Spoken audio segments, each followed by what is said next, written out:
સુરતના લીંબાયત વિસ્તારમાં માનવ તસ્કરીનો એક ચોંકાવનારો કિસ્સો સામે આવ્યો છે, જ્યાં એક ગરીબ શ્રમજીવી પરિવારની સગીર દીકરીને નશાકારક પદાર્થો પીવડાવીને 10 દિવસની અંદર 2 વખત વેચવામાં આવી હોવાનું અને તેના બળજબરીપૂર્વક લગ્ન કરાવવામાં આવ્યા હોવાનું સામે આવ્યું છે. પોલીસે તાત્કાલિક કાર્યવાહી હાથ ધરી પડોશી મહિલા સહિત 3 આરોપીઓની અટકાયત કરી છે. લીંબાયત વિસ્તારમાં માનવ તસ્કરીનો એક ગંભીર અને ચોંકાવનારો કિસ્સો પોલીસના હાથ લાગ્યો છે અને ગરીબ શ્રમજીવી પરિવારની નાબાલિગ દીકરીને નશાકારક પદાર્થો પીવડાવીને ડર દબાણ વચ્ચે માત્ર 10 દિવસની અંદર 2 વખત વેચવામાં આવી હતી અને તેના જબરદસ્તીથી લગ્ન કરાવવામાં આવ્યા હોવાના આરોપ સામે આવ્યા છે. આ ઘટનાની તપાસ દરમિયાન લગ્નની તસવીરો પણ પોલીસના હાથ લાગી છે, જેમાં આ ગેરકાયદેસર લગ્નની સાબિતી કરે છે.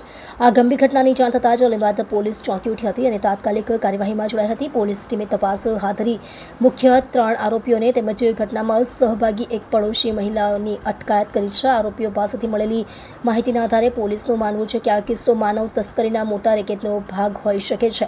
તપાસ દરમિયાન જાણવા મળ્યું છે કે ફરઝાના નામની બીજી એક મહિલા આરોપી પણ આ રેકેટમાં સામેલ હોવાનો ખુલાસો થયો છે. પોલીસ દ્વારા આ મહિલા માટે વોન્ટેડ નોટિસ જારી કરવામાં આવી છે અને તેને શોધી કાઢવાના પ્રયાસો શરૂ કર્યા છે.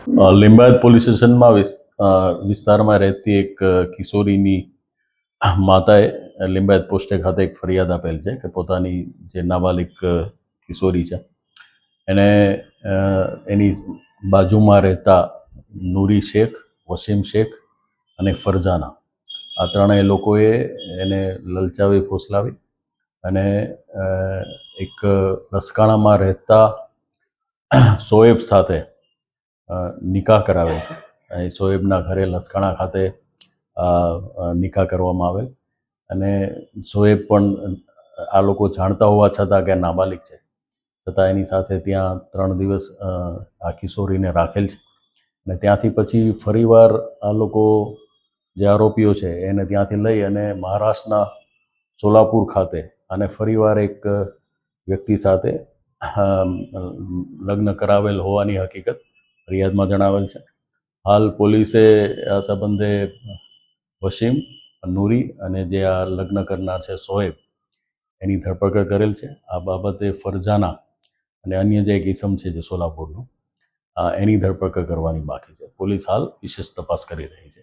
આ બાબતે બળાત્કાર અને પોક્સોની કલમો લગાવી અને ગુનો રજીસ્ટર કરવામાં આવેલ છે.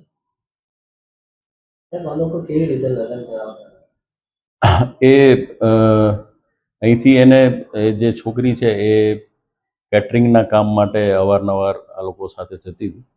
એ દરમિયાન એ લોકોએ છોકરીને ડરાવી, ધમકાવી, લલચાવી અને આ જે છે શોએબ લસકાણા ખાતે એના ઘરે લઈ ગયેલા અને ત્યાં એમની ધાર્મિક વિધિ પ્રમાણે એના મેરેજ કરાવેલા એવું હાલ જણાય આવે છે.